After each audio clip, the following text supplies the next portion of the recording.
Bonsoir à tous, la team Rouge Bleu Gaune, bienvenue dans cette émission spéciale de Rouge Bleu Gaune. Cette émission va s'appeler l'OL de l'ombre à la lumière. Alors pourquoi cette émission spéciale? Eh ben tout simplement, c'est que ces dernières semaines, c'est qu'on a travaillé de fut en comble avec la team Rouge Bleu Gaune et on a pu s'informer de tout ce qui se passe avec l'Olympique Lyonnais. Dans quelle situation l'Olympique Lyonnais est avec tout ce qui se passe entre Arès, Botafogo? Eh ben, vous allez tout savoir dans cette émission. Quel avenir pour l'OL? Mes chroniqueurs donneront leur avis sur les infos données durant cette émission. Ensuite, nous parlerons bien évidemment Mercato L. Vous saurez tout sur les rumeurs et les infos officielles qu'on a à vous donner. Ce soir, je ne serai pas tout seul, comme vous le savez, pour m'accompagner, bien évidemment, il y aura certains chroniqueurs de la team Rouge Bleu Gaune. Et sans plus attendre, c'est parti, on va les accueillir. Bonne émission à tous et allez l'OL. Allez, c'est parti. Ce soir, nous avons avec moi, allez, on y croit, Damgone 69 et Juju 69 est avec nous. Et ben voilà. Faut se battre dans la vie, les gars. Faut persévérer. Voilà. Comment ça va, Dame? Dame qui est en direct du Groupama Stadium. C'est pas magnifique, ça, les gars, le magnifique cadeau que Dame vous fait ce soir. Il est en direct du Groupama Stadium et Juju69 est en direct chez lui. C'est pas mal, ça. Voilà, en duplex de chez moi, oui, Voilà. exactement. Tu peux mettre ta petite photo derrière? Il y a Greg qui est là. Et Greg, il arrive, il est là, bien évidemment. Et Lapion va nous rejoindre en cours d'émission. Bien évidemment, il sera avec nous. On est 60 sur le live. Pour l'instant, l'émission n'a pas encore démarré. Et c'est parti, on va accueillir notre Greg, journaliste de la ferveur lyonnaise. Et oui, les gars, il est là.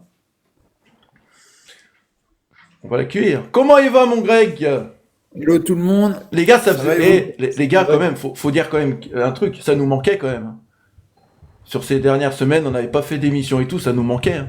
Moi, mis à part Juju, oui, mais Ouais, moi franchement, avec toutes les infos qu'on a, on était obligé de faire une émission. Alors la première information que je vais donner, et Dame, après tu prendras le relais pour décortiquer tout ça, c'est que tout simplement, Eagle prépare son retrait de Botafogo pour se recentrer sur l'OL. Donc ça, c'est plutôt une bonne nouvelle, Dame. une bonne nouvelle, oui. Après, il faut voir dans le futur et ce qu'ils veulent faire exactement. Donc après, voilà, on va essayer de parler simple. Parce que c'est compliqué, comme on dit avec Greg, nous on n'est pas des financiers, donc tout ce qui est finance, on mettra tout de suite de côté, on n'en parlera pas parce que on n'est pas dans ce secteur-là et c'est compliqué de parler de finance quand tu connais rien. Et en plus dans le football, maintenant avec tous les montages financiers qui peuvent se faire et tout. Mais après, je voulais faire d'abord un petit résumé clair. Hein. Bon, tout le monde le sait, Lyon, Botafogo, à l'époque Molenbeek, c'était la structure Eagle Football. Il y a aussi Eagle Holding, machin et tout. Vous savez tout ce qu'a fait John Textor, les conséquences que ça a eu sur lui et sur tous les clubs qui a eu engendré tout ça. Donc voilà, là pour parler vite fait de Botafogo, alors en fait c'est plus Arès qui veut absolument se débarrasser de Botafogo et pourquoi pas après peut-être se retirer de la sphère Eagle, mais il faut savoir qu'Arès a prêté énormément d'argent et aimerait récupérer du pognon parce que comme on le dit à chaque fois, Arès c'est plus des financiers qu'autre chose. Donc voilà, après pour la situation de Botafogo, ce qui est en train de se passer et que normalement va se décanter semaine prochaine, donc moi d'après un média brésilien qui est calé dans Botafogo, tout va se faire la semaine prochaine. En fait, c'est presque fait, sauf que en termes de signature, c'est pas fait parce qu'il y a plusieurs petits détails encore à régler. Mais la semaine prochaine, ça devrait être officiel. Botafogo va quitter la sphère Eagle. En fait, ce qui se passe, c'est que le 26 mai exactement, donc le 26 mai 2026, João Paulo Magalhães, je sais pas comment on prononce, excusez-moi, je suis pas portugais, qui est pour l'instant le président, qui a été nommé président depuis 2025 du club de Botafogo, a eu une réunion avec un monsieur qui s'appelle Gabriel de Alba, qui lui a une entreprise, donc c'est un Mexicain lui, mais qui a une entreprise de restructuration d'entreprise en difficulté financière, basée à New York et à Miami, qui se nomme GDA Luma Capital. Donc eux, la réunion a eu lieu sans Monsieur Textor. Pourtant, normalement, Textor aurait encore des droits à Botafogo, mais on sait avec les difficultés qu'il y a eu avec Botafogo, il n'a pas été invité à la réunion de part pour sa sécurité. Ça, ils me l'ont précisé. C'est par rapport à sa sécurité qu'il n'a pas été au Brésil. Donc, la réunion a été concluante parce qu'en fait, ils ont validé la proposition de 90% des parts de Botafogo contre un montant de 130 millions de dollars. D'accord ? Donc, en fait, dans ce montant, il y aura 25 millions de dollars retirés automatiquement qui n'iront pas à Botafogo, mais à Ares. Parce qu'en fait, ils sont aperçus que dans les caisses de Botafogo, ils ont récupéré à l'époque Textor 25 millions d'euros début 2026 pour un transfert qui était ban-listé de la FIFA par rapport à Thiago Almada. Donc en fait, Ares va récupérer sur ces 130 millions de dollars 25 millions d'euros. Donc normalement, la vente de Botafogo est entre 100 et 105 millions de dollars, pardon, c'est en dollars. Donc ça a été accepté, tout est bon. Ça va être officialisé semaine prochaine. Normalement, Ares, Botafogo, Eagle, c'est terminé. Cependant, ce qui est intéressant là-dedans, dans cette réunion, parce que Ares y a participé, c'est qu'ils vont stopper toute procédure judiciaire, Botafogo, Lyon. Pour l'instant, c'est mis en stand-by. Ouais, c'est ça, exact. Donc ça a été très très bien expliqué, ils m'ont très bien expliqué. Donc tout est mis en stand-by pour l'instant. Alors, ça pourrait reprendre si il y aurait des désaccords sur des montants de transfert que je ne connais pas et qui ne savaient pas. Il pourrait encore avoir des désaccords de transfert sur certains joueurs qu'il y a eu en vente. Donc voilà. Mais là, à l'heure d'aujourd'hui, ce qui est sûr, c'est que toute procédure judiciaire entre Botafogo, Lyon, Eagle sont temporairement arrêtées. Donc ça, c'est une très bonne nouvelle et c'est ce que voulait Ares avant de négocier quoi que ce soit. Et c'est ce que nous, les supporters lyonnais, veut aussi parce qu'on a envie que l'Olympique lyonnais reprenne le chemin seul, quoi. Voilà. Stopper, ça veut pas dire annuler. Pour l'instant, c'est pas annulé, voilà. Non. Voilà. Mais en fait, si vous voulez, je vois pas comment, comme il me disait le journaliste brésilien, il voit pas comment après ça pourrait reprendre. De toute façon, Botafogo va être vendu et n'aura plus rien à faire avec la sphère Eagle. Et voilà. Après, ça parlait aussi d'un joueur, Montoro, voilà, qui arrivera en premier. je suis dessus. J'allais te poser la question à vous, les gars. De la rue, voilà. Est-ce que pour vous, cette rumeur-là, moi, je pense pas. En fait, comme il m'a expliqué vite fait, il m'a dit, mais ce joueur-là, ok, Botafogo, machin et tout, viendrait en janvier à l'OL. Mais le problème, c'est que Botafogo va être vendu et n'aura plus rien à faire avec l'Olympique Lyonnais et la sphère Eagle. Donc, d'ici là, il va s'en passer des choses. Donc, moi, j'y crois très moyen. Ça sent un peu le coup à la Manchester City et le prêt. Je sais pas ce qu'en pense Greg sur ça. Ouais, Greg. J'en pense que c'est un média brésilien et que c'est du fake, tout simplement, et que, en plus, soi-disant, le joueur viendrait pour une compensation. Mais bon, le joueur a pas non plus une valeur de dingue. Et donc non, moi j'en pense que faudra attendre et que c'est du fake, tout simplement. C'est la presse brésilienne qui sort ça, c'est pas pour rien, hein. Comme par hasard, le club est en difficulté. Peut-être que aussi ses agents à ce petit joueur-là, ils essayent de lui trouver aussi une porte de sortie en Europe. Donc faut pas, tant que l'information ne vient pas de la presse française et seulement de la presse brésilienne, on peut pas réellement y croire, quoi. Alors, du coup, moi, Dame, si tu veux, moi, j'ai un article qui explique aussi la situation entre Botafogo, Ares. Donc, je vais lire. Comme ça, les auditeurs, ils seront informés. Donc, en gros, l'avenir d'Eagle Football Holding continue de se préciser. Après plusieurs mois de tensions et de litiges autour de la gestion de Botafogo, la holding dirigée par Jeune Textor travaillerait désormais à une séparation définitive avec le club brésilien afin de recentrer son projet autour de l'Olympique Lyonnais. Donc ça, c'est ce que Dame a dit. Selon les informations du média brésilien GE, un accord aurait déjà été trouvé entre Eagle Football et Botafogo pour mettre un terme au conflit existant entre les deux parties. Reste désormais à finaliser les modalités financières de cette sortie. Toujours, d'après GE, plusieurs scénarios ont été étudiés ces derniers mois durant les négociations. L'un d'eux évoquait un versement pouvant atteindre 80 millions de dollars, soit environ 400 millions de reals brésiliens au cours actuel. Dans ce contexte, Eagle Football chercherait donc à se désengager totalement de Botafogo pour concentrer ses efforts sur Lyon, alors que la situation financière du club rhodanien reste sous surveillance ces derniers mois. Le dossier ne s'arrête toutefois pas là, pas à l'aspect financier en tout cas. Le média brésilien indique également qu'un transfert du jeune talent Alvaro Montoro vers l'OL était envisagé pour la fin d'année 2026 dans le cadre des discussions entre les différentes parties. Ce possible retrait de Botafogo marquerait un tournant majeur dans la stratégie d'Eagle Football Holding.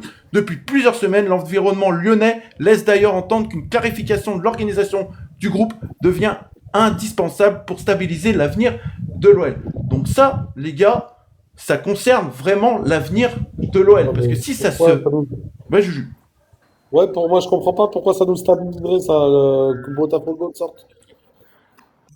Mais Tu sortirais il faut de bien- la Faut bien qu'on sorte de la multipropriété, mon Juju. À un moment donné. Ouais, donc maintenant, c'est Eagle, ça va être Eagle et Lyon, alors. Voilà. C'est ça. Le groupe. Ça, en fait, c'est compliqué à Non, voir Eagle va dans le disparaître, futur avec Lyon. Eagle va disparaître. On va Voilà. revenir Lyon. Bah, ils vont pas disparaître, mais ils vont. Non. En gros, pour faire simple. En gros, pour faire très simple et schématiser. En gros, Eagle, c'est Lyon. Ok, voilà. Eagle, ils vont, entre guillemets, garder un club qui est Botafogo et Lyon va passer sous la houlette de Arès provisoirement parce que, comme a dit Damien, Arès a aucun intérêt à gérer le club. Ils vont essayer de chercher un investisseur. C'est pour ça qu'on parlait de Michel Kang, accompagné de Jean-Pierre Comte, le prince saoudien Al Thani. Ça, c'est beaucoup de rumeurs, des choses comme ça. Et Munich. c'est pour ça, en fait. Mais ce qu'il faut juste comprendre, c'est simple. En fait, quel est le but de Arès dans tout ça, en fait? C'est que Arès, ils sont propriétaires. C'est eux qui sont, entre guillemets, qui chapeautent la sphère Eagle. Donc, ils ont le RWDM Bruxelles. Je crois que l'histoire, elle est réglée. Donc, anciennement Molenbeek. Ils ont Botafogo, ils ont Lyon. Ce qui se passe, en fait, c'est que pourquoi Arès veut arrêter ses déboires judiciaires avec l'OL, c'est très simple. Arès, eux, ils savent qu'ils vont perdre de l'argent. De toute façon, ils le savaient qu'en prêtant de l'argent à Textor, il y avait des risques qu'ils perdent de l'argent. Ils étaient prêts à perdre de l'argent parce que, comme on l'avait dit, ce qui est important pour ces groupes-là, c'est même pas l'argent parce qu'ils drainent des milliards et des milliards. Ce qui est important, c'est leur image. Ils se doivent d'avoir une image qui reste fluide aux yeux du monde entier pour les investisseurs, pour les futurs clients, mais si on n'appelle pas ça comme ça. Et en fait, ce qui se passe, c'est que Arès veut simplement éviter toutes les procédures judiciaires. Pourquoi? Parce que Botafogo est déjà un club endetté, tout comme l'OL. Mais le problème, c'est que si l'OL, ils sont pas bêtes, ils savent que dans la logique des choses, c'est Botafogo qui doit le plus d'argent à l'OL. Parce que Textor a magouillé à l'OL, mais surtout avec Botafogo. Et en fait, ce que veut Arès, c'est donc pouvoir se débarrasser des mêlées judiciaires, payer donc que Botafogo paye le moins possible. Pourquoi? Parce que si Botafogo, par exemple, je sais pas moi, doit payer 100 millions à l'OL, ça veut dire que le club est limite en train de couler. Et en fait, Arès, si le club est en train de couler parce qu'il doit 100 millions à l'OL et que je sais pas moi, son budget est de 90 millions, Arès derrière, ils peuvent plus vendre le club. Mais en fait, ce qui se passe, pour faire simple, c'est qu'ils veulent donc enlever tout ce qui est problème judiciaire pour pouvoir vendre le club de Botafogo et le vendre à un prix, on va dire, correct pour perdre le moins d'argent possible. Parce que si Botafogo doit tout cet argent à l'OL, Botafogo vaut plus rien. Et si Botafogo vaut plus rien, bah, il y aura un acheteur, mais ils vont rien en prendre. C'est pour ça qu'en fait, ce qu'ils veulent, c'est enlever tout ce qui est les problèmes judiciaires, enlever tout ce qui est, voilà. Et c'est pour ça qu'ils passent par GDA. Comme a dit Damien. Les gars, Ça a été la base des premières négociations de Arès de pouvoir direct stopper toute procédure judiciaire. Ouais. C'était la première chose. Les gars, moi j'ai une question à vous poser. Alors cette question, voilà, faut pas vraiment la prendre, comment dire, une offensive pour Botafogo. Mais les gars, de tout ce qu'on lit, de tout ce qu'on entend, est-ce que, comment dire, le Botafogo, sa chute, ça n'a pas facilité un peu, du coup, l'Olympique Lyonnais? Parce que ça se trouve, si Botafogo était encore dans le droit chemin, là, est-ce qu'on aurait cette discussion-là ce soir? Est-ce que vous voyez ce que je veux dire ou pas? Non, mais en fait, il y a plusieurs choses à prendre en compte. Le souci, le réel problème qu'il y avait dans cette sphère Eagle, c'était Monsieur Textor. C'était lui qui avait les rênes et c'était lui qui faisait plein de magouilles. Mais ça, on le savait.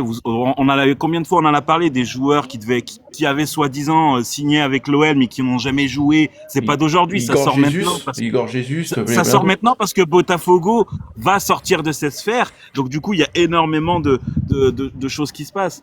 Maintenant, moi là où je voulais revenir, c'est qu'est-ce qu'ils vont faire après. On le sait tous qu'il y a un investisseur qui va arriver à l'OL. C'est la priorité de l'après. Mais il fallait absolument qu'il n'y ait plus personne dans Eagle ou dans machin. Il fallait en fait qu'il n'y ait pas de procédure judiciaire. C'est très compliqué d'acheter quelque chose alors que tu es en procédure judiciaire.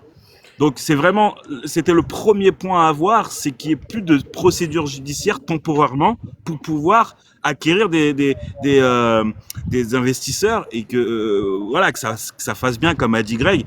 Arès, eux, c'est leur réputation qui y joue et Arès c'est leur priorité. Ils l'avaient fait de par le passé avec le Milan AC. C'est surtout en plus de ça, ça pourrait faciliter aussi à un investisseur de prendre le relais pour l'Olympique Lyonnais, car on sait que un investisseur regarde aussi les dettes que le club a, et si l'Olympique Lyonnais a plus de dettes, ça serait bien aussi. Donc les gars, est-ce qu'on peut rassurer un peu les auditeurs ou pas en disant, est-ce que c'est plutôt une bonne nouvelle de ce qu'on a appris ces derniers jours?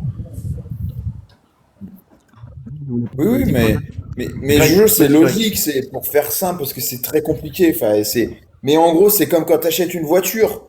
T'as ta voiture, par exemple, t'as des problèmes de moteur, des problèmes d'airbag et tout. Et ben, ce qui se passe, en fait, Arès, c'est le vendeur. L'OL, c'est la voiture, par exemple, ou Botafogo. Et en fait, ce qui se passe, c'est que le vendeur, eh ben, il va réparer le moteur, il va réparer l'airbag, parce que sinon, c'est très compliqué de la vendre. En fait, c'est grosso modo, j'essaye de grossir le trait, mais en gros, c'est ça. Et en gros, bah là, Arès va essayer de se débarrasser de tout ce qui peut, on va dire, mettre à mal une vente. Voilà. Et ensuite, c'est comme ça qu'ils vont pouvoir essayer de. Leur but, Arès, c'est pas de gagner de l'argent. Hein. Leur but, c'est de perdre le moins possible d'argent. Et donc, c'est pour ça que Arès veut, c'est pour ça que Greg Arès veut que ça s'arrête entre Botafogo et l'OL de toutes ces histoires au niveau argent. Donc ça, c'est bien aussi. Voilà, c'est comme voilà. Et les problèmes judiciaires, c'est par exemple les problèmes de, je sais pas, de la voiture, du moteur, des essuie-glaces. Et moins il y en aura, et ben ensuite, voilà. C'est tout. Mais après, oui, c'est une bonne nouvelle aussi pour l'OL pour répondre à ta question, parce que au moins on est en train de se débarrasser. Bonne nouvelle pour l'instant. Parce que c'est toujours pareil. Attention, ça va prendre avec des pincettes. On perd. Voilà. On sait qui on perd, c'est toujours pareil. On sait qui on perd, mais on sait pas qui on va avoir. J'ose espérer que Arès, tout ça, ils vont pas aller prendre, on va dire, un deuxième Textor et que Michel Kang va quand même surveiller ça de près. Donc si c'est elle, bon bah ok, elle est pas riche à milliards, elle a une belle fortune, mais c'est pas ouf, mais au moins elle est plus dans le domaine et elle est plus sérieuse. Donc ça c'est important. Maintenant après on verra qui reprendra quoi.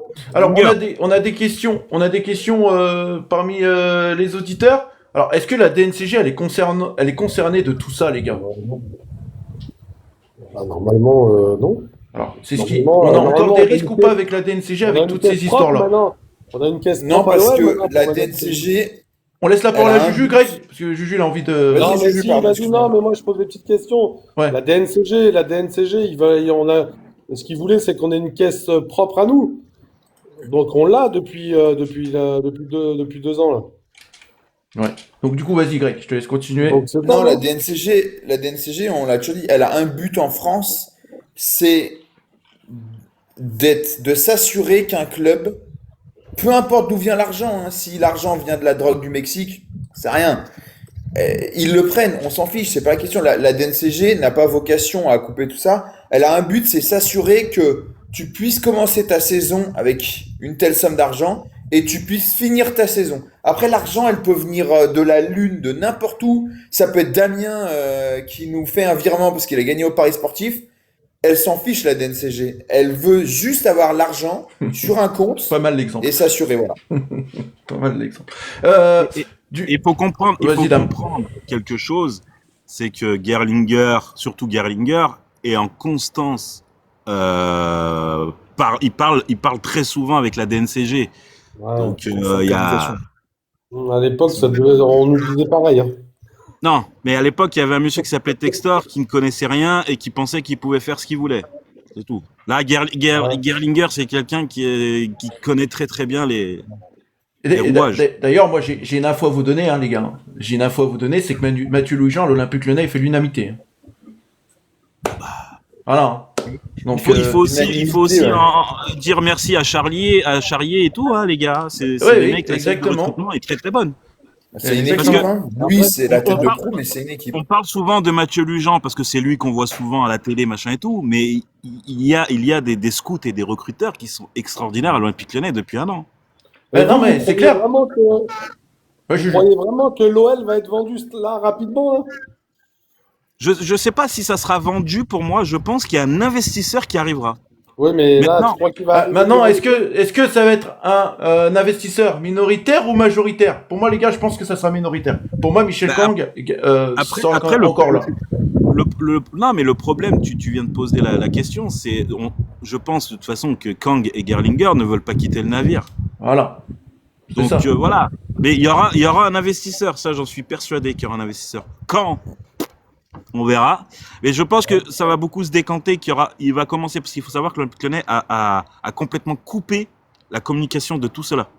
Bah oui, D'accord. on a pas d'infos. Donc c'est très compliqué et on verra ce qui va avec l'annonce de GDA Luma la semaine prochaine quand ils vont racheter Botafogo. Il va y avoir un communiqué officiel du club de Botafogo via Twitter la semaine prochaine.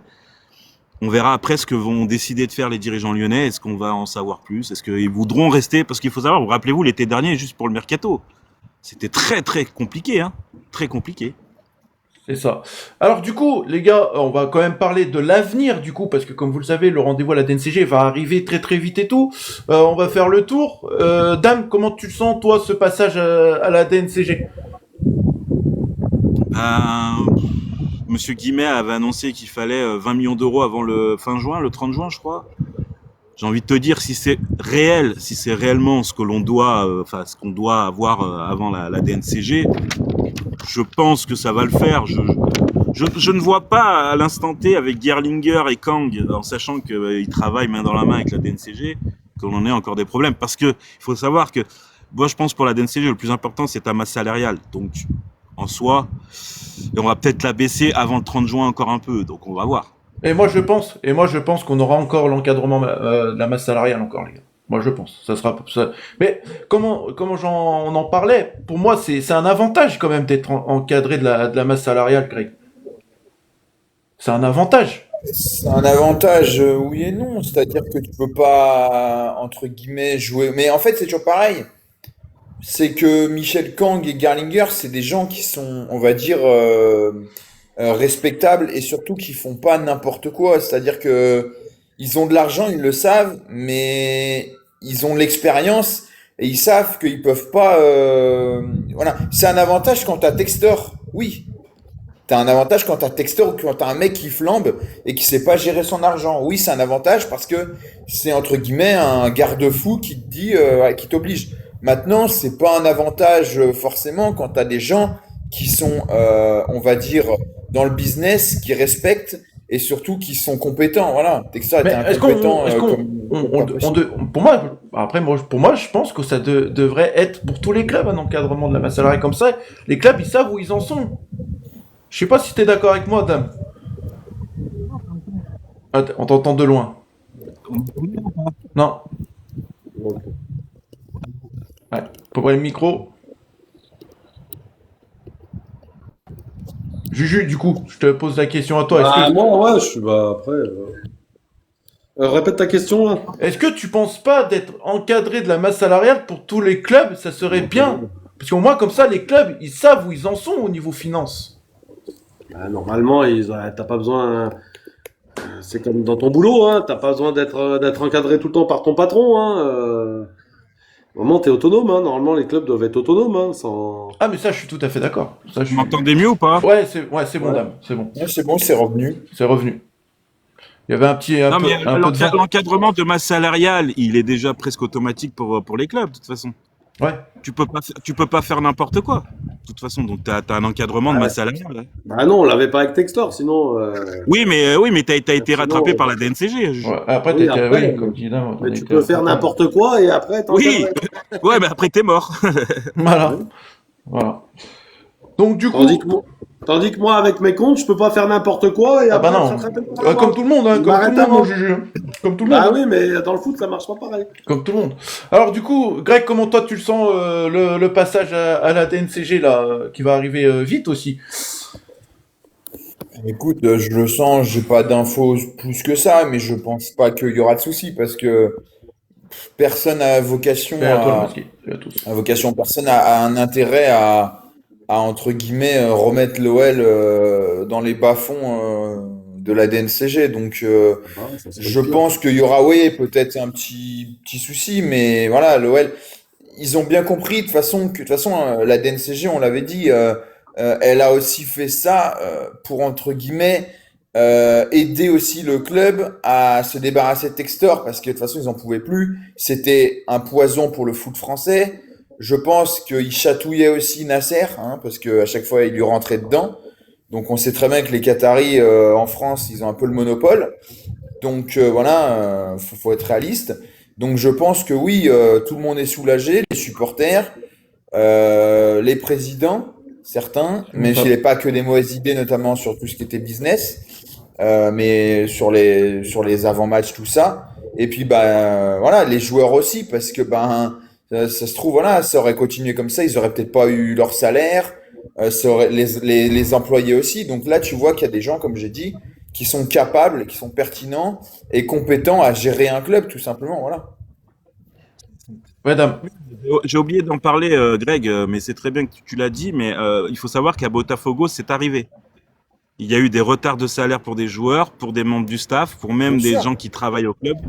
Il y a eu ils auraient reçu encore une interdiction de la FIFA hein, de transfert hein, à l'heure actuelle. Donc, Oui, mais c'est, Botafogo un avenir bien plus noir que l'OL, hein, parce que Botafogo est endetté à mort. GDA, c'est pas une bonne nouvelle pour eux, hein, c'est leur problème, mais c'est une entreprise qui est faite, qui est là pour aider ouais, les entreprises en difficulté. C'est ouais. limite hein, avant le redressement judiciaire.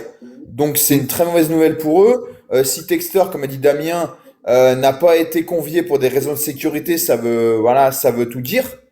Donc voilà, de toute façon, Textor a vendu du rêve à Botafogo pendant peut-être 2 ans où ils ont gagné la Copa Libertadores et le championnat, où ils ont vécu au-dessus de leurs moyens. Ils ont notamment construit cette fameuse vidéo, on l'avait partagée une fois, ce magnifique et flambant neuf centre d'entraînement qui a été Ouais, financé en partie avec l'argent de l'OL. Sauf que voilà, ça a duré 2 ans, la blague. Et aujourd'hui, Botafogo est un club endetté à mort et qui va peut-être disparaître au Brésil alors que c'est un club mythique tout simplement. Voilà. Tout se joue, tout se joue là. Voilà. Tout se joue là pour Botafogo. Voilà. Alors, dame, est-ce que tu peux réexpliquer, voilà, en une phrase, voilà, parce qu'il y en a qui viennent d'arriver sur le live. Qu'est-ce que tu peux nous expliquer pourquoi cette émission elle est là ce soir, voilà, en une phrase.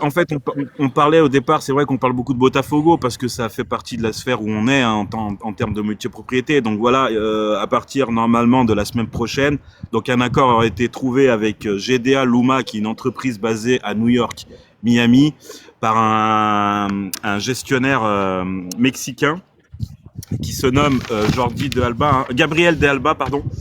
Et voilà, une offre qui aurait été faite de 130 millions de dollars, mais il y a 25 millions d'euros qui va revenir déjà à Arès pour un transfert, une histoire encore de folie de Textor. Donc voilà, la vente du club, mais comme l'a dit Greg, cette entreprise, c'est une entreprise pour les entreprises en difficulté financière, donc je pense pas qu'ils vont aussi investir énormément des millions là-dedans, mais donc voilà, donc Arès veut et la bonne nouvelle, c'est qu'Arès, avant de négocier, a demandé que toutes les procédures judiciaires autour de la sphère Eagle soient stoppées temporairement. Donc c'est bien temporairement, faut voir la suite. C'est pratiquement, je pense, pour que des investisseurs arrivent, que ce soit peut-être pour des futurs investisseurs de l'OL ou de Botafogo. Donc voilà, mais voilà, normalement, la semaine prochaine, il va y avoir un communiqué au Brésil via Botafogo qui va être racheté par cette entreprise. Après, nous, ça nous regarde plus, et par GDA Luma Capital. Donc voilà, c'est ça la principale info. Lyon, voilà, Eagle serait avec Lyon. Maintenant, les futurs potentiels peut-être investisseurs de l'OL, on verra. Je pense que, comme j'ai dit, il faut attendre cette vente actée officiellement de Botafogo pour que ça bouge derrière au niveau de nos dirigeants qui, pour l'instant, peut-être, ils ont raison, sûrement, qui bloquent toute communication externe de tout cela. En tout cas, Voilà. on verra dans les prochaines semaines qu'est-ce que ça va engendrer pour la situation du coup de l'OL. Bah, les gars, aujourd'hui, est-ce qu'on peut dire que Lyon, ça arrive dans la lumière petit à petit ou pas? Moi, c'est un peu flou pour moi. Pour toi, Juju, c'est un peu flou. Ah bah ouais. Alors, vas-y, explique, dis-nous pourquoi ton ressenti, pourquoi c'est un peu flou pour toi. Donc du coup, ce mec qui veut racheter Botafogo là, il rachète les dettes en même temps, les dettes de Botafogo. Mais c'est une entreprise d'investisseurs, d'entreprises en difficulté financière, donc. Ouais, mais donc, moi, je vois pas comment, grâce à ça, comment Lyon veut aller mieux en fait. Mais ça n'a rien à voir, Botafogo et Lyon, là. Non, ça n'a rien à voir, là. Non, mais par rapport Juju. C'est pour qu'ils sortent de la sphère. Oui, mais du coup, la sphère Eagle est moins endettée, elle sera moins endettée alors. Mais non, pas mais forcément. la sphère Eagle, après, on s'en fiche, Juju. En gros, l'OL a un boulet au pied qui s'appelle Botafogo Eagle, et en fait, ils vont se débarrasser de ce boulet. Alors, on aura toujours nos dettes, mais au moins, il y aura plus tout ce qui est problème avec les joueurs, problème de trucs, problème de... En fait, c'est ça le truc. Après, l'OL pourra repartir d'une base saine. Après, attention, hein, l'OL est loin d'être sauvé. Ne veut plus les de finances, elles sont Botafogo. encore dans le rouge. Hein. Arès ne veut plus de multipropriété, c'est tout simplement. Et c'est logique, au vu de tout ce qu'il y a eu. Totalement logique. Donc du coup, Botafogo et l'OL vont cavalier seuls. Mais maintenant, aujourd'hui, les clubs qui se font racheter, c'est toujours des multipropriétés. Il n'y a qu'eux qui rachètent. Maintenant, un président comme Olas, t'en trouves plus maintenant qui rachète des clubs comme ça. Donc, il y aura toujours notre multipropriété, même plus tard. Non. Bah non. Là, à l'heure actuelle, à l'heure actuelle, là, on y est encore en multipropriété, mais si... On voit bien que déjà que Molenbeek a quitté la sphère, que voilà. Donc, ça se fait petit à petit. Hein. Si Lyon reste seul, ça sera plus en multipropriété, Juju. Bah, prends un exemple, Racing Lens, il fonctionne pas en multipropriété, et Cavalier seul, Lens. Et bah Lens, ça risque de faire pareil. Quand il y aura plus l'histoire avec Botafogo, les clubs sont en multipropriété, de toute façon. Bah oui. Non, mais c'est compliqué à comprendre. Oui. Ah oui, ça c'est un bourbier. Ça, c'est sûr que c'est un bourbier à comprendre, ça, c'est sûr. Ça, c'est comme si toi, t'achetais une entreprise Juju avec moi et Jojo et qu'on veut se séparer, c'est compliqué après derrière. Ouais. Quand il y a plusieurs clubs ou plusieurs actionnaires, c'est compliqué après de s'en sortir s'il y a des soucis. Très compliqué. Donc, il y a des procédures judiciaires aussi à faire. Hein. C'est ça. Donc voilà, les auditeurs, de tout ce qu'on avait en information concernant la situation de l'OL entre Arès et Botafogo. Là où c'est intéressant, là où c'est positif, en fait, c'est que les seuls soucis de l'OL viendront de l'OL, en fait. Ils viendront pas de droite à gauche. C'est-à-dire que si t'as, par exemple, je sais pas, moi, Lyon est endetté à je sais pas combien, c'est parce qu'on aura fait n'importe quoi sur un joueur, mais c'est pas parce qu'un joueur arrivera du Brésil, et puis, voilà, il y aura ses droits économiques, puis voilà. En fait, c'est ça le truc. Lyon sera, après, peut-être Juju a raison. Peut-être que le prochain investisseur, il remettra une multipropriété en place. Mais après, il y a aussi multipropriété. Si le gars, fait une multipropriété, on va dire, saine, entre guillemets, c'est différent. Par exemple, je prends l'exemple, alors, c'est différent, mais le City Football Group, où t'as Gérone, t'as Manchester City. Alors certes, t'as un gros club qui est Manchester City, qui mange tout le monde, mais on le voit, pour Troyes, pour Gérone, tout ça, ces clubs-là, financièrement, ils sont assez sains. Alors ok, il y a des petites magouilles par-ci par-là, mais voilà. Et nous, c'est ce qu'on veut en fait, c'est que chaque club, même si on est en multipropriété, chaque club puisse, voilà, comme je l'ai vu dans les commentaires, puisse, voilà, chacun son chemin, quoi. Puis chacun faire Si son t'as petit bout de chemin, et voilà, tout simplement. Mais c'est si t'as possible que la, l'OL soit en multipropriété dans quelques temps. C'est la mode si maintenant. t'as non, mais si t'as l'Arabie Saoudite qui rentre dans le jeu, là, ils seront bien propriétaires d'autres clubs aussi. Et pour Ça l'instant, c'est dépend, des parce que suppositions. l'Arabie Saoudite, ça veut rien dire. L'Arabie Saoudite, c'est un seul propriétaire. Ça. Peut-être que Ouais, si c'est un Saoudien qui va nous racheter, il aura d'autres clubs, ou bah peut-être ouais, c'est en ça. même Peut-être temps. que, ouais. Bah Mais ouais. peut-être qu'il en aura pas d'autres, je sais pas. Tu vois, ça Ah ouais, dépend. c'est ça, on sait pas encore, oui, mais bon. Mm. En tout cas, on verra. Mais en tout cas, là, les gars, on va entamer la rubrique. Donc là, c'est un peu moins compliqué à comprendre. On va parler, bien évidemment, mercato. OL, comme vous le savez, le mercato arrive très très vite. Alors, je vais donner une information. Après, Dame, tu prendras le relais sur tes informations que tu as sur ce mercato. Moi, je veux parler des joueurs de prêt. Les joueurs de prêt qui vont revenir et les joueurs qui vont être retenus par l'Olympique Lyonnais et non retenus. Donc l'OL normalement devrait récupérer 7 joueurs en fin de prêt. Khaled Tachar. Donc Khaled Tachar, je vous l'annonce, Khaled Tachar veut plus entendre de l'Olympique Lyonnais et puis les dirigeants veulent plus de Khaled Tachar. Donc ça serait déjà pas mal pour la suite. Le gardien Bengui qui reviendrait, Diawara, Akwaku, les gars, Akwaku, Matt Turner, Molébé et Gomez Rodriguez. Donc les deux noms que j'ai cités à la fin, ça seraient les seuls qui pourraient rester à l'Olympique Lyonnais durant ce mercato estival. Vous m'arrêtez les gars si je me trompe. Donc déjà, on sait que Ah ouais. Molébé, Alejandro Gomez Rodriguez ont été prêtés, donc Molébé à Montpellier et Gomez Rodriguez à Annecy. Et parmi les deux joueurs, voilà, il y en a un qui a mieux fait que l'autre. Voilà, mais en tout cas, on verra durant ces matchs de préparation qui prendra peut-être la place de titulaire, qui sait, pour la saison prochaine, on sait pas, hein, sur un malentendu. Du Mais je coup, vois pas Dame, le conflit. Ouais. je te laisse le relais. Ah, on t'entend pas. C'est bon. Non? Redis. Non, mais pour Khaled Tachar, comme tu as dit, alors il faut toujours parler un peu avec des suppositions, mais lui, il voudrait plus jouer à l'Olympique Lyonnais et l'OL. De toute façon, on ne comptait pas sur lui. Enfin, Fonseca ne compterait pas sur lui. Cependant, ce joueur, il a encore un an de contrat qui se termine le 30 juin 2027. Il a un salaire à peu près à 310 000 euros par mois. D'après mes derniers trucs, c'est entre 290 ou 300 000 euros. Donc c'est un salaire assez conséquent. Sa valeur marchande, elle serait de 3 millions d'euros. Je pense je sais pas si c'est un peu moins, mais voilà, ce joueur-là, le problème, ce n'était pas tant de le vendre, son prix de transfert, c'est surtout le salaire. Quelle équipe veut ce joueur? Donc je pense que le Khaled Tachar va être compliqué à gérer. Maintenant, comme il veut vraiment partir, on verra comment ça va se passer, mais il lui reste un an de contrat. Matt Turner, alors Matt Turner, c'est quelque chose, hein, vous vous rappelez de ce transfert que Kang et Gerlinger ne pouvaient absolument rien faire parce que ça a été fait en amont par Monsieur John Textor. Il faut savoir que ce joueur, on l'a acheté 8 millions d'euros plus 10% d'intéressement sur une plus-value future. Tout ce que je vous dis là, vous pouvez le retrouver sur l'Olympique Lyonnais. C'est leur communiqué officiel. Donc, il n'y a pas besoin d'aller chercher loin. Vous regardez les communiqués des transferts de l'OL ou des prêts de l'OL, c'est tout indiqué de ce qui s'est passé. Donc il a été prêté en MLS au New England avec une option d'achat à 3 millions d'euros. C'est un gardien qui touche 202 000 euros par mois, hein, Matt Turner, donc c'est quand même, je trouve, assez énorme. Je ne sais pas le salaire de Grafe, mais je crois qu'il touche 2 fois plus que Grafe au niveau salaire. Et on lui a fait signer un contrat à l'OL jusqu'en 2028, donc c'est quand même compliqué.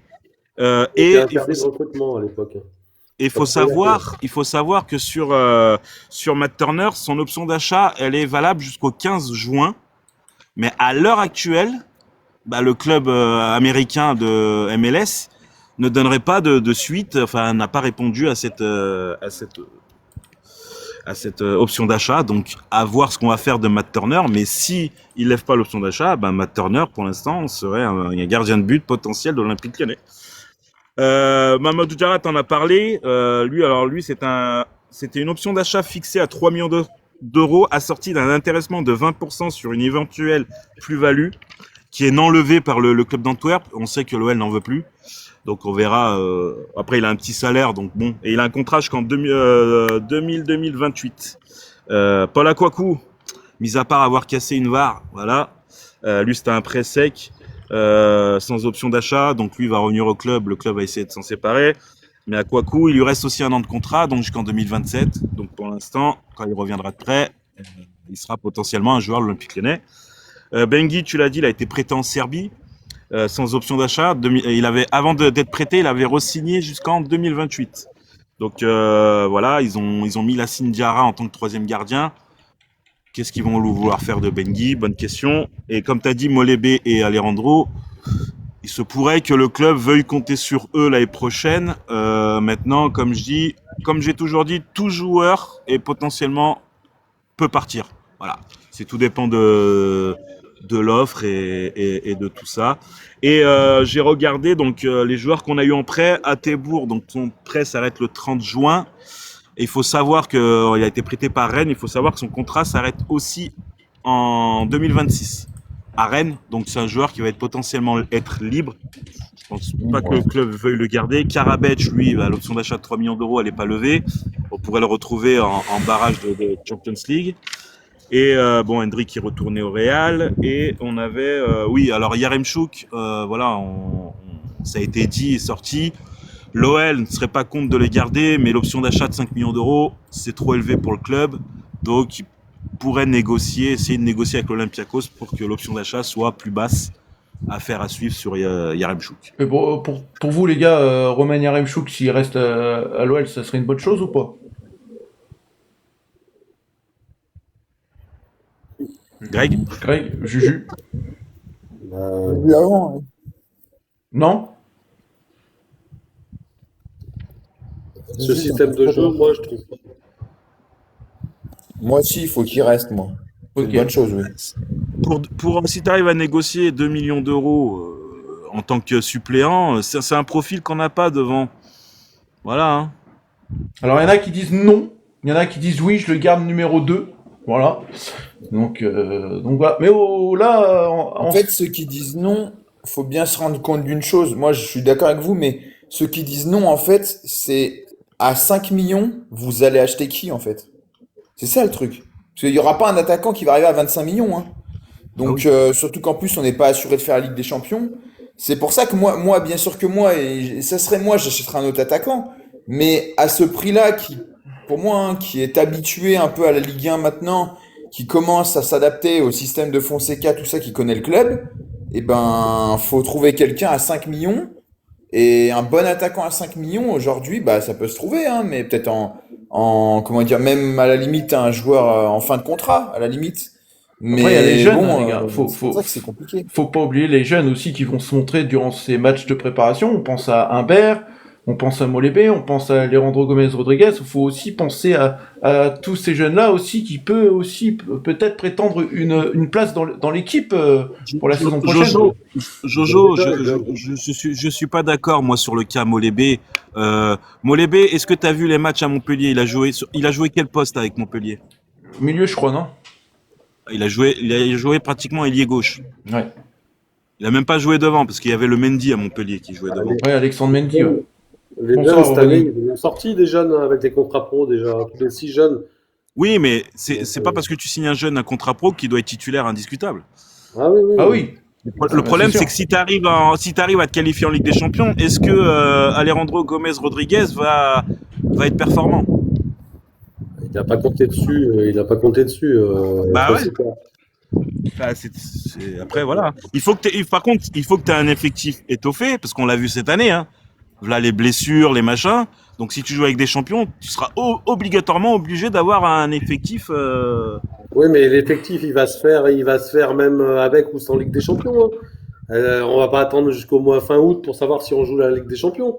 Ah ben oui, mais justement, je voulais en venir sur le mercato de l'OL, moi. Vas-y. Non, mais en fait, d'après, je sais plus comment il s'appelle, merde, je sais plus son nom, qui travaille avec le Progrès un peu, mais pas spécialement avec le Progrès, mais je sais plus son nom. Donc, il a eu des grosses infos provenance du club. En fait, ça sera en 2 parties le mercato de l'OL. Une première partie, donc, parce qu'il faut savoir que le marché de transfert ouvre le 15 juin en France. La première partie, en fait, il n'y aura pas comment dire, d'arrivées coûteuses, marché trans. L'OL serait à fond sur 2 joueurs libres, donc des joueurs libres. Dans ces 2 joueurs, je pense que Boudache en fait partie, donc ça fait déjà 1, et serait en train de négocier avec un autre joueur qui serait libre. Donc on a vu l'info qui est sortie, je crois, la semaine dernière, Bentaleb de Lille, en milieu de terrain. Est-ce que ça négocie avec Bentaleb? J'en sais rien. Bentaleb, en plus, il a beaucoup de clubs dessus. Donc voilà, donc il y aurait potentiellement peut-être un deuxième joueur libre qui arriverait avant le 1er juillet. Et la deuxième partie du mercato, elle se lancera le 1er juillet. Et d'après ce qui se dit, les gars, l'OL ferait signer 4 joueurs hors départ. Voilà. Les postes milieu défensif, numéro 9, je crois un ailier droit, et soit un latéral gauche, soit un latéral droit. Ça serait les priorités en poste. Après, ça peut changer. Voilà. On apprend aussi que Mathieu Louis-Jean ne devrait pas être présent à la Coupe du Monde pour problème de calendrier. Donc voilà, il irait pas voir la Coupe du Monde. Je pense qu'il y aurait d'autres recruteurs de l'Olympique Lyonnais, bien sûr. Donc voilà. Et les 4 arrivées de joueurs à l'Olympique Lyonnais, ça serait des joueurs hors Coupe du Monde, c'est-à-dire des joueurs qui ne sont pas dans des sélections de Coupe du Monde. Voilà ce qui se dit. Voilà. Et bien sûr, cette info qu'il a lancée aussi, Lyon sonderait plusieurs cadors européens pour refaire un prêt à la Hendrick. Voilà. Alors moi j'ai une information en direct, les gars. J'ai une information en direct parce que voilà, nous on a eu les informations et tout il y a quelques jours. Et là ça vient de sortir il y a 1 heure. Je vous mets ça tout de suite. Hop. Arès. Ouais. Ouais. Je vous mets ça tout de suite. Alors Arès nous, qui démonte. voilà. Alors nous on est là pour informer. Voilà. Il peut se passer des choses aussi. Voilà. Entre temps. Voilà. Alors je vous mets ça. Hop. Est-ce que ça va arriver? Non, c'est pas là. Il y a eu un démenti d'Arès contre tout accord. C'est ça, je vous mets ça là et je vous fais défiler du coup. Et je vais vous lire. Arès, Botafogo possède la meilleure campagne. Alors, Botafogo, la phase de groupe s'est terminée, Coupe d'Amérique du Sud avec la meilleure campagne globale de la compétition avec 16 points gagnés, glorieuse après l'avantage de se décider des matchs à élimination directe à domicile jusqu'aux demi-finales, renforçant ainsi son parcours à la recherche d'un autre titre continental. Même face à un scénario turbulent en dehors des 4 lignes, l'équipe continue de faire preuve de force sur le terrain et arrive prête pour les 8e de finale de la compétition. Pendant ce temps, dans les coulisses, SAF, il continue à prendre feu. Selon des informations publiées par le journal O Globo ce jeudi 28 mai, Arès, la direction a officiellement nié tout accord conclu avec Gencestor impliqué l'avenir des SAF de Botafogo. Cette déclaration contraste avec ce qui a été dit par l'homme d'affaires nord-américain mardi dernier dans une publication Instagram liée au départ d'Alexandro Brito. À l'époque, Testor a déclaré qu'il avait fait peace avec Arès, a déclaré que l'accord est good et a déclaré que le club social a juste besoin de dire yes. Voilà. Donc ça, les gars, c'est l'information que je viens d'avoir.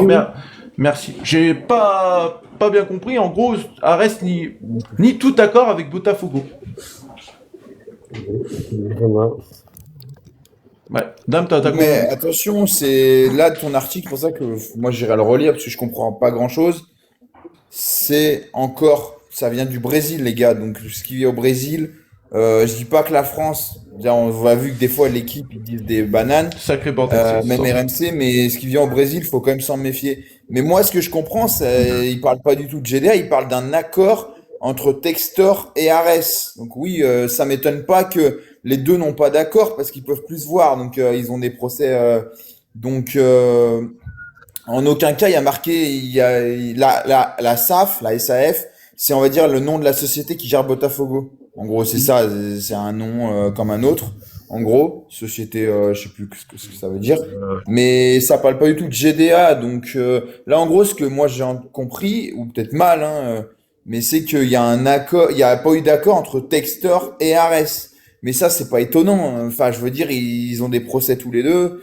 Donc voilà, mais là, pas GTA, GDA. Voilà. Donc, les voilà, gars, ils sortent en novembre. Dans l'article, il y a mentionné GDA en fait. Voilà, GDA.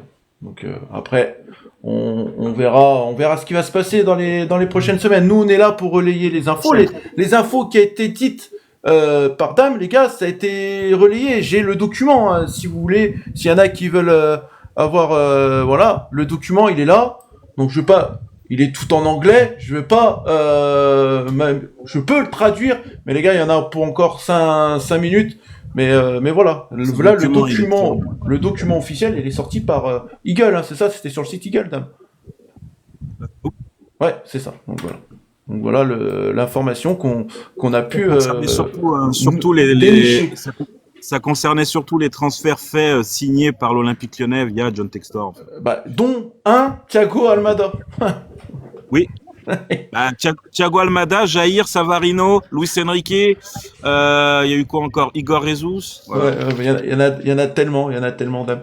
Allez, revenons sur la page Mercato, du coup. Voilà, c'était une information qu'on avait en direct. On a quand même une info, quand même, des pourparlers qui se fait avec le club de Salzbourg. L'Olympique Lyonnais se renseignerait, du coup, sur le milieu de terrain de Salzbourg, Bistrup. Dame, si plus d'informations. Après, c'est sorti un peu de partout, hein, partout un peu. C'est un joueur, un milieu de terrain qui vient de Salzbourg. En plus, certains sites l'ont annoncé comme des négociations très avancées. Et je crois que c'est un journaliste danois qui l'avait sorti, Greg? Non? Je sais plus. Mais j'ai une question. Est-ce qu'on l'a. Moi, il m'a pas laissé un grand souvenir. Est-ce qu'il avait joué contre nous, ce garçon-là? Oui? Il me semble que On a joué contre Salzbourg? bien sûr. Bien en sûr. Europa League. Alors, je vais vous dire ça. En Europa League. Je vous laisse. Deuxième match où Satriano il marque de la tête. Je vous laisse dire. Regarder, les gars. Je vous laisse le regarder. Je regarde ça. Moi, j'avais repéré le petit Alay Begovic là qui m'avait bien plu, mais lui, il m'a. Je sais pas si on l'avait joué lui au milieu. Je vous dis ça, les gars. Voilà. Attendez, je remonte. Hop. Du coup, attendez. Mais pour en revenir à Bistrup, ils disent que la négociation serait très avancée. Ça parlerait d'un transfert de 13 millions d'euros et la fiabilité du transfert serait de 80%. Donc, à voir. Après, le seul truc ce qu'on m'a dit sur ce joueur, c'est que c'est un joueur qui a pas mal de petits pépins physiques, qui arrive à se blesser beaucoup musculairement. À voir si vraiment si c'est avéré, si c'est fait, si c'est. De toute façon, il y aura rien d'officiel avant le 15 juin, donc. Non, il n'avait pas joué. Après, il n'avait pas joué contre nous. C'est quoi, c'est un Danois, c'est ça? Ouais, il n'avait pas joué contre nous, mais je pense qu'il était peut-être rentré en cours de match. Après, un détail, peut-être que s'il choisit l'OL, peut-être que Noah Arte aidera. Voilà. Oui. Étant qu'il est danois aussi, ils doivent se connaître, ils doivent de la même génération à peu près. Bistrup a été pris pour la Coupe du Monde? Le Danemark n'est pas qualifié, il me semble. Ah oui, ils sont pas qualifiés. Non, Danemark. Ils se sont fait éliminer par les Suédois. Oh la boulette. Non, ouais, c'est ça. Non, je rigole. Donc voilà. Après, non, il n'a pas joué. Ok. Alors, les gars, il y a quand même une information qui est sortie. On peut en parler, on peut en débattre. C'est une information, elle est sortie il y a quelques jours, même si ce n'est même hier, il me semble. C'est que l'Olympique Lyonnais aurait mis Jonathan David sur sa liste pour peut-être le faire venir à l'Olympique Lyonnais. Alors, Dame, je le vois sourire un peu. Moi, les gars, je pense que, voilà, on sait jamais si ça fait comme un coup à la Hendrick, c'est possible. Mais Dame, je te vois avec un petit sourire en coin. Allez, je te laisse la parole. Est-ce que toi, tu penses que Jonathan David à l'Olympique Lyonnais cet été, c'est possible?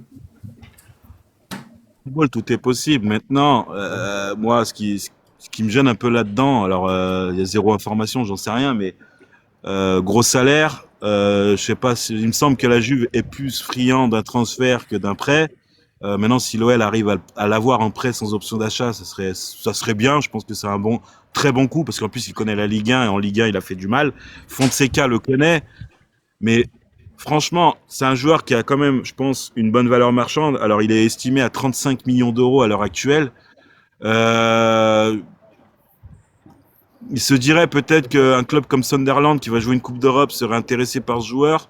Moi, du moment qu'un club anglais rentre en négociation, si ça rentre, je sais pas du tout, mais si un club anglais rentre en négociation avec un joueur et que tu as Lyon à côté, je pense que c'est plus facile pour le club anglais.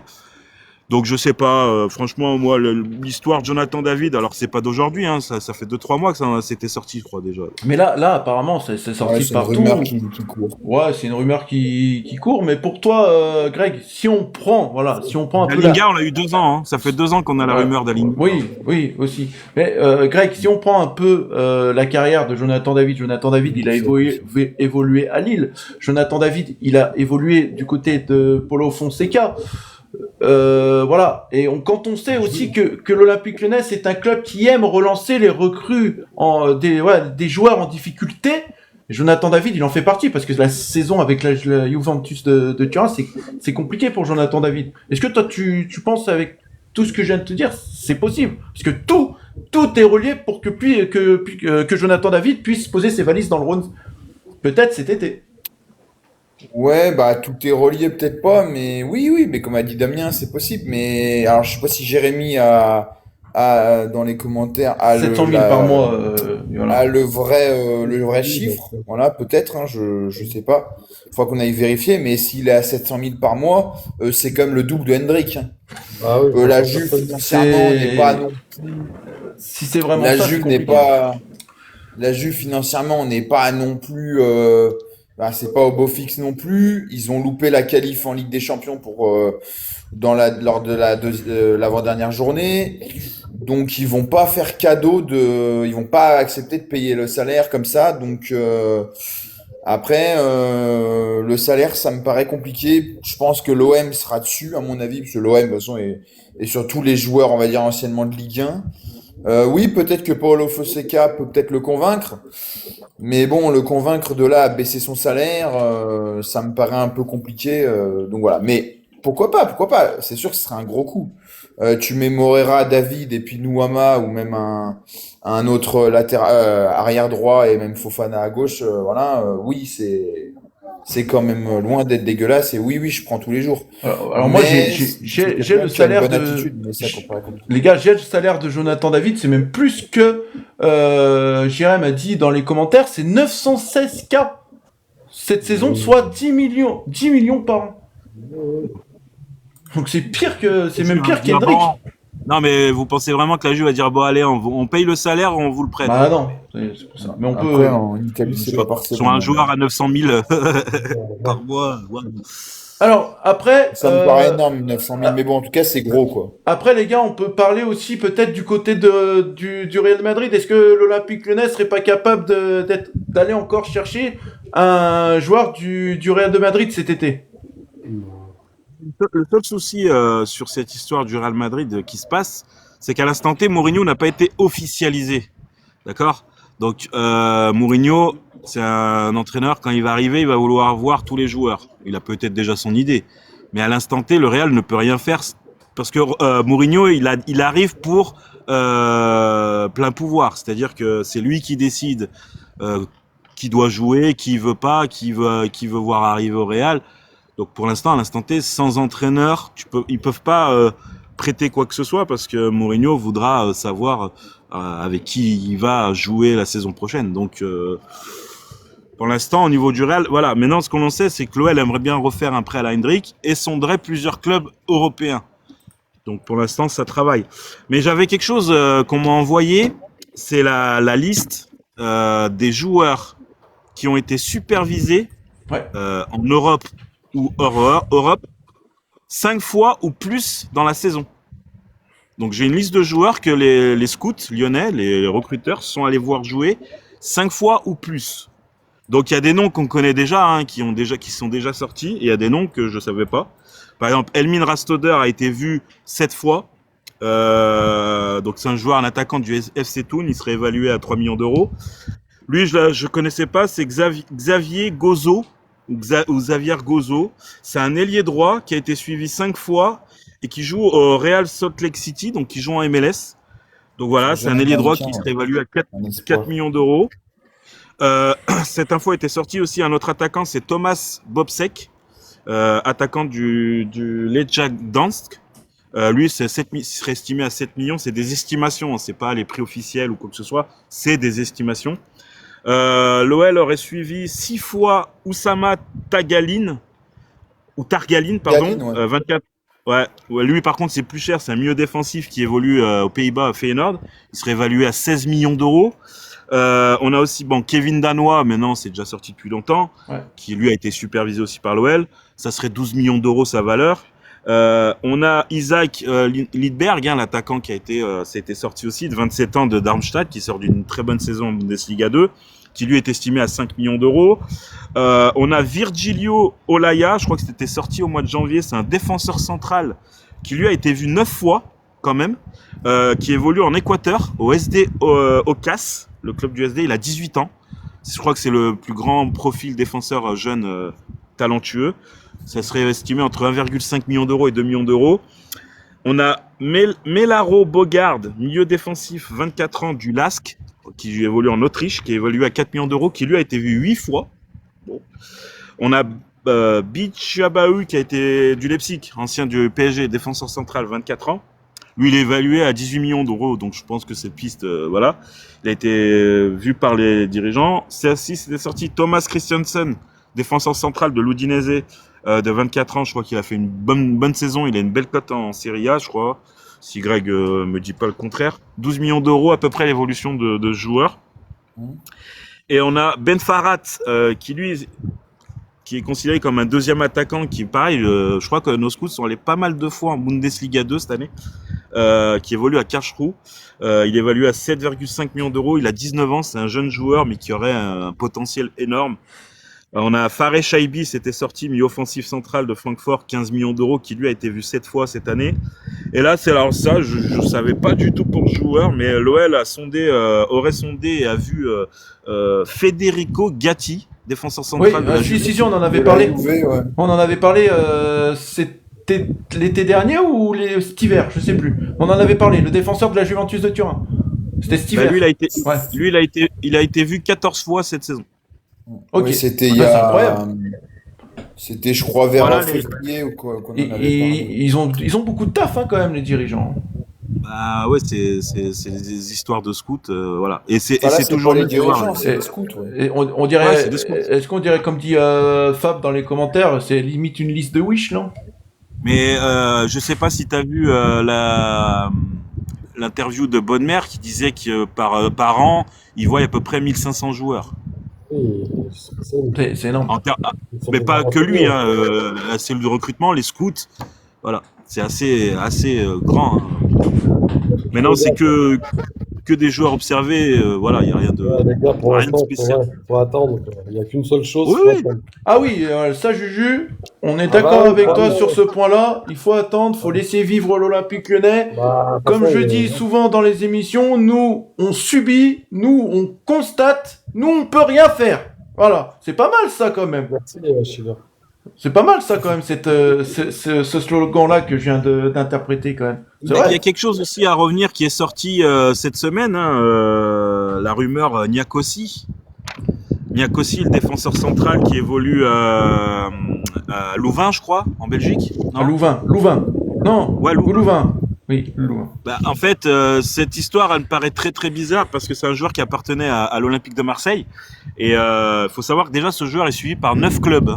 9 clubs, Strasbourg, Lyon, Augsbourg, Offenheim, Stuttgart, Werder Bremen, Everton, Ipswich. Il évolue à 8 millions d'euros. Sauf que dans cette histoire, Marseille a la priorité de rachat à 6 millions d'euros. Donc si demain, ils voient que Lyon peut l'avoir, ils mettent 6 millions d'euros, l'histoire elle est réglée, on l'a pas. Donc moi, l'histoire Niakosi, elle me paraît assez bizarre. Et Ouais, je pense voilà. que Et le c'est- je pense que c'est juste une rumeur de sorte à mettre la pression sur l'OM, c'est pour ça. C'est pense comme aussi, par ouais. hasard, c'est que des clubs rivales de Marseille. C'est pas genre Ouais. Hambourg, c'est pas la Real Sociedad, non, c'est Lyon, c'est Strasbourg, voilà. Donc je pense qu'à mon avis, c'est son agent ou peut-être en Belgique, des infos belges qui font que, voilà, en fait, ça, le fait que Marseille se dise, ils ont des meilleures infos que nous, hein. Mais voilà, l'OL qui est notre rival principal veut aller dessus, on va vite se dépêcher. Donc je pense que l'OL est pas du tout dessus à mon avis. De toute façon, Lyon est rarement sur un joueur avec 9 clubs dessus, hein. C'est quand même rare, hein. Généralement c'est 2-3 max, hein. C'est très très rare, hein. Et Lyon a rarement surtout financièrement le dessus sur un joueur qui est intéressé, qui a autant de clubs sur lui, quoi. Parce que financièrement, comme a dit Damien, il suffit d'avoir un club anglais, même un club de championship, et derrière il prend toute la lumière. Donc je pense que ça on peut l'oublier, même si on verra bien, mais voilà. Et le plus important, le plus important là-dedans, c'est que de toute façon, l'OM a la priorité de rachat à 6 millions. Donc déjà, Ouais, c'est pour ça que je pense qu'à mon avis, c'est pour forcer la main à Marseille, à mon avis. Ouais. Et pour finir cette émission, est-ce qu'on, voilà, pour donner peut-être des informations aux auditeurs, est-ce qu'on a une information sur peut-être le futur investisseur de l'Olympique Lyonnais? C'est en stand-by? communication éteinte. La communication éteinte, voilà. Hop là. Ouais. Juste, Stand-by. si jamais c'est Michel Kang, il y a de fortes chances, parce qu'on disait elle va pas reprendre le club tout seul, il y a de fortes chances que Jean-Pierre Comte, qui est un nom qu'on connaît maintenant, hein, l'accompagne. Voilà. C'est Jean-Pierre Comte, c'est aussi quelqu'un qui a une entreprise, je crois, dans la pharmaceutique, je crois. Alors, il est pas français comme son nom ne l'indique pas. Il est américain, il habite à San Francisco et il a aussi je crois qu'ils ont une somme, au niveau financier, ils ont à peu près pareil, voilà. Mais peut-être qu'il viendrait mettre des billes, remettre des billes parce qu'il en a déjà mis, hein, lorsqu'il était avec chez Eagle, voilà. Donc Michel Kang serait peut-être Il a après prêté nous de l'argent donner- à, il a prêté de l'argent à Monsieur Textor. Ouais. Voilà. Donc voilà. Allez, les gars, on va donner la suite du programme du coup de l'Olympique Lyonnais. Alors, je sais pas si j'ai la date exacte. L'entraînement reprendrait le 28 juin, c'est ça? Le 29 juin. Ouais, 29 juin. Voilà. 29 juin. Donc du coup, oui, parce que voilà, comme on sait, l'Olympique Lyonnais va jouer les barrages. Donc on a les adversaires du coup potentiels pour l'Olympique Lyonnais. Ça risque d'être Nijmegen. On a Hertz, l'équipe de Celtic, il me semble. On a le Slavia Prague. On a l'Union Saint-Gilloise où on devra se méfier. Et on a une équipe polonaise, Golsik. Un truc comme ça, je crois. C'est ça? Gornik Zabrze. Gornik, voilà, Gornik. Si on fait le tour, les gars, pour finir cette émission, Avant les barrages, il y a 2 matchs. Il y a déjà 2 pour matchs prévus. toi, Juju, l'équipe à pas prendre. Pour moi, il n'y en a pas une plus que l'autre à pas prendre. Ça va être compliqué et ça va être sérieux à jouer quoi qu'il arrive. C'est ça, il va falloir être sérieux. Mais quand même, si on est objectif, les gars, l'Union Saint-Gilloise, c'est l'équipe à éviter durant ce tirage au sort. Bah, ça fera, ouais. Si, Un peu plus. Marseille les a joués cette année. Ils ont gagné. Ils ont gagné. Ouais, Mais dans la difficulté, l'Union Saint-Gilloise. Après aussi, voilà, Bon, on ils sait vont- qu'il y a des, ils vont il y a des avoir jeux. aussi des- Après, on sait qu'il y a le mercato qui va D'accord. arriver. Je pense que comme des joueurs comme Prevence David, il va être pas mal courtisé par pas mal de clubs, hein, vu qu'il a la saison qu'il a faite avec Union Saint-Gilloise. Donc on verra. Ça va être très très compliqué, quoi qu'il arrive. De toute façon, il faut pas prendre les équipes à la légère. Même si tu prends le club polonais, c'est sur match aller-retour, il va falloir faire un résultat là-bas et chez nous. Le plus important de toute façon là-dedans, c'est que la préparation va débuter très très vite. Il va falloir être prêt très vite. Ouais. Donc, Et c'est pour ça que le mercato, faut vite qu'il travaille quand même sur le mercato. Il y a, Ah ouais. il y a deux- C'est ça. il y a 2 matchs amicaux qui sont prévus aussi déjà. Ouais, Gaulle FC, Gol FC Gaulle FC et Macron et sur Gaulle son FC, ouais. et Macon. Macon. Ouais. Voilà, Macon. Ça commence par Macon, ouais. Macon. Ouais. Macon, il me semble que ça Moi, joue. j'aimerais bien éviter le Sparta parce que j'ai pas envie que Karabec veuille nous faire regretter de pas lever l'option d'achat. On sait jamais. On sait jamais. On sait jamais, Greg. Les gars, Et- une dernière info, oui, dame. Non, Jojo, et si on passe le 3e tour, qui c'est qu'on pourrait avoir derrière? Je crois que c'est le Fenerbahçe Et Olympiakos? et Olympiakos, Pour l'instant, ouais. pour l'instant. Mais après, ça peut, Ouais. je crois, aussi être des adversaires qu'on a cités. Il me semble. Parce qu'en fait, c'est les 2 gros, il me semble, Fener et Olympiakos. Et ça peut aussi peut-être être Hertz, par exemple, en Écosse. En fait, ça, parce Ah, que oui, les équipes vont se jouer, quoi. Et Pas quand, qu'il va y avoir, je sais pas, quand bon, vous regardez un peu, quand vous regardez les équipes, alors on sait que tous les déplacements sont compliqués, mais moi, franchement, l'équipe polonaise, je me méfie, parce que là-bas, on sait les Polonais comment ils se donnent à fond chez eux. Donc pour moi, c'est une équipe quand même... voilà. Toutes les équipes que j'ai citées, il faut se méfier, ils sont pas là pour rien. Voilà. C'est des équipes qui voudront aussi se qualifier. Donc Voilà. voilà. Donc il va falloir, Mais- il va mais- falloir aller mais la maintenant, chercher j'ai- cette qualif. Non, mais maintenant, moi, j'ai envie qu'on achète Yaremchuk, parce que si on tombe l'Olympiakos et qu'Yaremchuk nous met un but et qu'il nous élimine de la tête au Groupama Stadium, on va tous pleurer, les gars. Et le tirage, il serait courant juillet, hein, il me semble. Hein. 20 juillet, normalement. Le 20 juillet, voilà, courant juillet. 20 Il y aura juillet quand pour même, le troisième tour. Ouais, Voilà. préliminaire. Il y aura quand même les matchs à faire, parce que même si Paris samedi s'impose en Ligue des Champions, ça ne changera rien pour Lyon. Ah ça. oui, non, mais il y en a, ils Ouais, pensent non, mais il y encore avait que si des- Paris il y gagne avait Ligue des des gens Champions, qui on posent va la être question qualifié. encore partout. Est-ce que si PSG Non, gagne, ça est-ce va que être ça, c'est le Shakhtar Donetsk qui Ouais. va avoir une place normalement. ça changera rien du tout? Voilà. En tout cas, les gars, voilà, on en a terminé, les gars. Est-ce que vous avez une dernière information à donner? Est-ce que les auditeurs ont des questions à nous poser pour finir cette émission? Est-ce que il y a Romu? Romu, t'avais une question. Je ne t'ai pas oublié. Pose-nous ta question, Romu. Et s'il y en a d'autres, allez-y. Posez votre question. Voilà. Et je vais donner une information exclusive pour la saison prochaine. Comment ça va se passer du coup les émissions. Il y aura une émission normale comme là. Et tout de suite après, ça sera Schiller Lyonnais qui sera avec vous pour l'after Rouge Bleu Gaune. Voilà. Donc il y aura une libre antenne de 20 à 25 minutes pour revenir sur l'émission qui a été faite le soir. Voilà. Paqueta, j'ai une question. Vas-y, pose ta question, Paqueta. C'est une question, Romu, hein. Romu, est-ce qu'on est dans la merde? Bah, on sait pas trop. On sait pas. On sait pas, mon Romu. On sait pas. J'aimerais tellement vous dire, les gars, que tout s'arrange du côté de l'Olympique Lyonnais, mais nous, comme je le dis, nous on est là, on constate, on prend les informations pour vous informer. Donc voilà. Hassan, j'ai une question. Alors, Nico qui a posé sa question plus rapide. Testor posé aussi. risque-t-il d'être impacté de sa déroute? Ah, ça c'est une bonne question. De quoi, Ah, c'est ça- quoi la question? Est-ce que Testor risque d'être impacté de sa déroute? Ça a déjà commencé. Hein. Ça a déjà pas mal commencé. Bah, pourtant, Bah, il a été, Ils sont impactés. il a faut été qu'ils- écarté, faut qu'ils mais, finissent derrière les barreaux, quoi. Voilà. ouais, il a été écarté des gros du groupe, mais pour l'instant, il n'est pas en justice. Alors, Victor qui nous dit, qui parle déjà de la saison prochaine. Victor, lui, il est déjà dans la saison prochaine. Il demande si est-ce que nous, on voit que l'Olympique Lyonnais gagne quelque chose la saison prochaine? Ça, on verra, on en débattra pour une prochaine émission quand, la saison On verra reprendra. Victor, mais bon. Voilà. En tout cas, on souhaite bonne chance à Victor parce qu'il est messin. Et donc, il m'a dit qu'il n'était pas très, on va dire, positif pour la saison en Ligue 2. Donc, on lui souhaite bonne chance. Et Victor, on espère que tu taperas les Verts. Vous en pensez quoi du jeune qui a signé pro? Oui, il y a Simon pas, bien sûr. Ben Yaliou qui a signé pro. Voilà. Ben Lalou, ouais. Ben Lalou. Est-ce que vous l'avez vu jouer? Est-ce que c'est une bonne chose pour l'OL? Mais en tout cas, voilà, on voit que le centre de formation remonte un peu du côté de l'Olympique Lyonnais, les gars.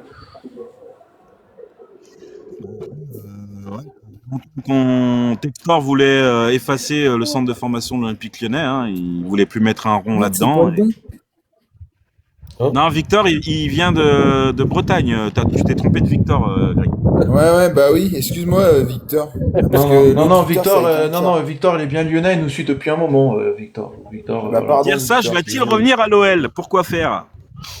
Je pense qu'il a d'autres propositions ailleurs. Ah là, les gars, ouais. Et puis, Maintenant, Ah, et une info, notre ancien entraîneur Fabio Grosso va s'engager avec la Fiorentina pour 2 années. il a fait du bon boulot avec Sassuolo. Sassuolo. Voilà. Donc aussi ça aussi, on peut finir quelques mots là-dessus. Voilà. Pour moi, Fabio Grosso, il n'a pas été bien entouré durant son passage à l'Olympique Lyonnais. Les gars, si, comme on dit, avec des scies, on coupe du bois. Qui sait que peut-être Fabio Grosso, sous la direction de Michel Kang, Michael Garlinger et Mathieu Louis-Jean, on sait pas. En tout cas, bravo à lui, Fabio Grosso qui arrive à la Fiorentina. Oui, tu peux faire ta tête, Juju, mais voilà, c'est bien d'en parler, Fabio Sachant Grosso. que la Fiorentina a failli descendre, je crois, cette année, de la Serie A. Voilà, c'est ça. Ouais, bah ça allait mieux en deuxième partie de saison, mais pendant un bon moment, ça a été une saison noire pour eux. Même en Ligue Europa Conférence, ils n'ont pas été dingues. C'est ça. Enfin, ils c'est ont ça. été sortis par Palace, après, c'est toujours pareil. Mais... En tout cas, voilà, cette émission l'OL entre ombre et lumière, les gars, elle est terminée, mais Rouge Bleu Gaune ne s'arrête pas là, car le Rouge Bleu Gaune change de décor la semaine prochaine. Place à la Coupe du Monde avec Rouge Bleu Gaune World Cup. pour le match de préparation entre la France et la Côte d'Ivoire. Donc vous aurez l'avant-match et vous aurez les informations des compositions pour ce match-là. Voilà, et ensuite il y aura encore le deuxième match de préparation, il me semble que c'est le lundi soir où ça jouera contre l'Irlande du Nord. Et là, bah, après, une semaine après, bah, les gars, ça y est, on sera en plein dedans. Rouge Bleu Gaune sera avec vous presque jusqu'à la fin de la Coupe du Monde. Donc voilà, on va pas vous laisser comme ça, les auditeurs. Voilà, vous serez toujours avec nous durant cette Coupe du Monde. Donc c'est pour ça que j'ai eu l'idée de faire cette émission spéciale Coupe du Monde. Voilà, merci à vous de votre fidélité pour cette émission exceptionnelle ce soir. L'OL entre ombre et lumière. J'espère que vous avez été informés de tout ce qui a été dit. Voilà, je vous souhaite tous une bonne soirée. Prenez soin de vous. Et puis, bah, ça change pas. N'oubliez jamais une chose. C'est que l'Olympique Lyonnais reste une formidable raison d'être heureux. Et n'oubliez jamais une chose aussi. C'est la nouveauté. Rouge, bleu, jaune, l'espoir d'être unis. Bonne soirée à tous. Ciao, ciao. Bonne soirée. Allez, Noël. Allez, bonne soirée.